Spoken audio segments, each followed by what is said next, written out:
John 13. Now before the feast of the Passover, when Jesus knew that his hour had come to depart out of this world to the Father, having loved his own who were in the world, he loved them to the end.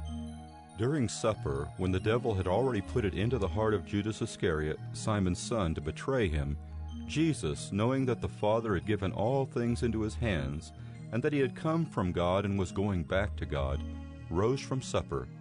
He laid aside his outer garments, and taking a towel, tied it around his waist.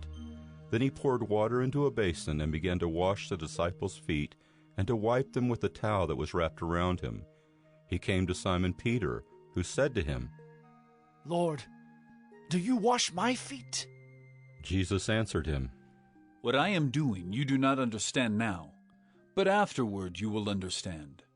Peter said to him, "You shall never wash my feet." Jesus answered him, "If I do not wash you, you have no share with me." Simon Peter said to him, "Lord, not my feet only, but also my hands and my head." Jesus said to him, "The one who is bathed does not need to wash except for his feet, but is completely clean. And you are clean, but not every one of you." For he knew who was to betray him. That was why he said, "Not all of you are clean." When he had washed their feet and put on his outer garments and resumed his place, he said to them, "Do you understand what I have done to you? You call me teacher and Lord, and you are right, for so I am. If I then, your Lord and teacher, have washed your feet, you also ought to wash one another's feet. For I have given you an example, that you also should do just as I have done to you. Truly, truly, I say to you, a servant is not greater than his master, nor is a messenger greater than the one who sent him. If you know these things, blessed are you if you do them. I am not speaking of all of you. I know whom I have chosen. But the scripture will be fulfilled. He who ate my bread has lifted his heel against me.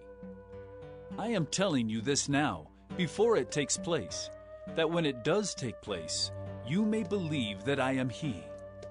Truly, truly, I say to you, whoever receives the one I send receives me, and whoever receives me receives the one who sent me."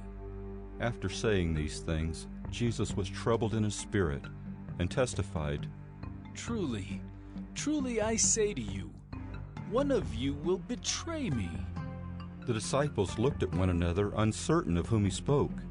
One of his disciples, whom Jesus loved, was reclining at table close to Jesus. So Simon Peter motioned to him to ask Jesus of whom he was speaking.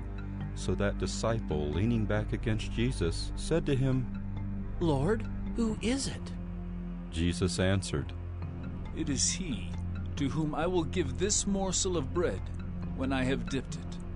So when he had dipped the morsel, he gave it to Judas, the son of Simon Iscariot.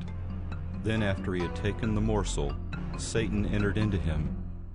Jesus said to him, "What you are going to do, do quickly." Now no one at the table knew why he said this to him. Some thought that because Judas had the money bag, Jesus was telling him, "Buy what we need for the feast," or that he should give something to the poor. So after receiving the morsel of bread, he immediately went out. And it was night. When he had gone out, Jesus said, "Now is the Son of Man glorified, and God is glorified in him. If God is glorified in him, God will also glorify him in himself, and glorify him at once.